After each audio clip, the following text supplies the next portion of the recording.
Mais d'abord, la révolte d'une mère. Son fils de 18 ans avait été tué de plusieurs coups de couteau par un hooligan anglais lors de la Coupe du Monde. L'agresseur n'a jamais été jugé.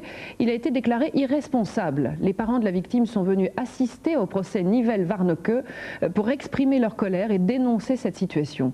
Sur place, Hervé Ardouin et Antoine Morvan.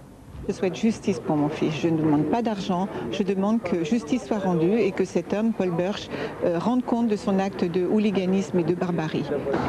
Éric Frachet allait avoir 33 ans. Ce jour-là, il remonte en train vers Grenoble. Dans le même wagon, un hooligan anglais finit par s'en prendre à lui. 3 coups de couteau, dont un en plein cœur, lui seront fatals. Depuis 3 ans, sa mère se bat pour que Paul Burch, l'assassin de son fils, soit jugé en France. Incarcéré durant 18 mois, il a bénéficié d'un non-lieu car jugé non responsable de ses actes.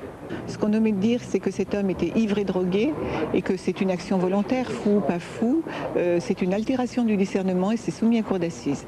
Donc de toute façon, la psychiatrie n'est pas une science exacte, je le maintiens. Donc il n'y a pas de raison qu'on tienne compte jusqu'au bout. Je souhaite un procès pour mon fils. Janie Hernandez est venue le dire jusqu'à la cour de Saint-Omer. Elle a même rencontré les époux Nivelles. Qu'il soit clair, je ne demande aucun argent. Ce que je demande, c'est simplement un appui éventuellement de votre fondation pour que justice soit rendue. Voilà. D'accord. Merci beaucoup. Je comprends ce qu'on je vous embrasse. Au revoir. Bien, bon courage. Merci beaucoup. Merci. L'entrevue aura duré 3 minutes. Laurette Nivelle a rejoint la salle d'audience. Janie Hernandez, la gare de Saint-Omer. Son long périple pour que son fils ne soit pas l'oublié du Mondial 98 est loin d'être terminé.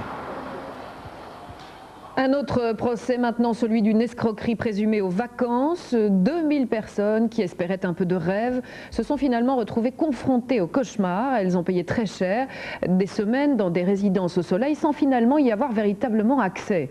Ce matin, de nombreux plaignants sont venus déposer